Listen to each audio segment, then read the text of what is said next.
Dad's done talking here about antibiotics. Now let's go on and talk about viruses. Okay, let's talk about the structure of a virus. It is acellular.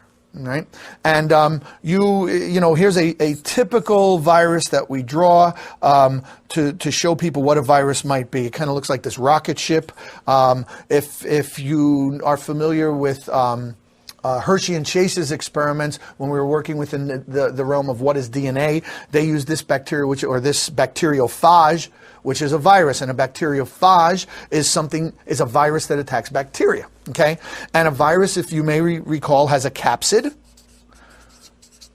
All right, which is it's outside. Some of them have like a membrane that they actually steal from the cells they infect, but pretty much a capsid is made out of protein, and pretty much inside of the virus will be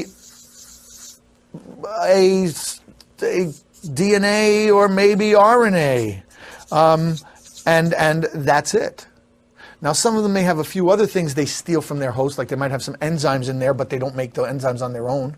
Okay, they don't even make the proteins on their own. How do you know, little quiz, how do you know this virus can't make, and I'm telling you that's all it has, how do you know this virus can't make protein? Well, if you remember, DNA makes RNA, RNA makes protein, and to make protein, you need ribosomes. You see me, did I say there were ribosomes in here? They don't have any protein-making machinery. So are they alive or aren't they? Well, you tell me, because I'm going to show you how these things work. Now, there are two viral sequences I want you to see, two viral life cycles. A virus could be lytic or lysogenic, and we'll start out with lytic.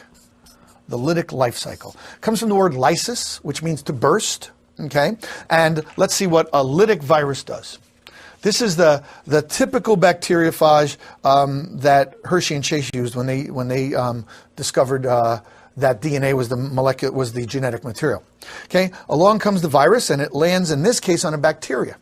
And in landing on that bacteria, it's going to take its protein coat and it's going to inject. Now you take a look, see here, there's that orange stuff, that's its DNA. All right, it's going to inject its DNA into the bacteria. All right, when it injects its DNA into the bacteria, what is going to happen is it's going to leave, we call these the viral ghosts. It leaves its protein coat on the outside. So it's going to leave this ghost out here.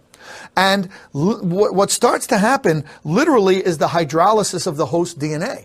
Okay, the host DNA starts to break down, and the virus's DNA starts to use the host's DNA replication material.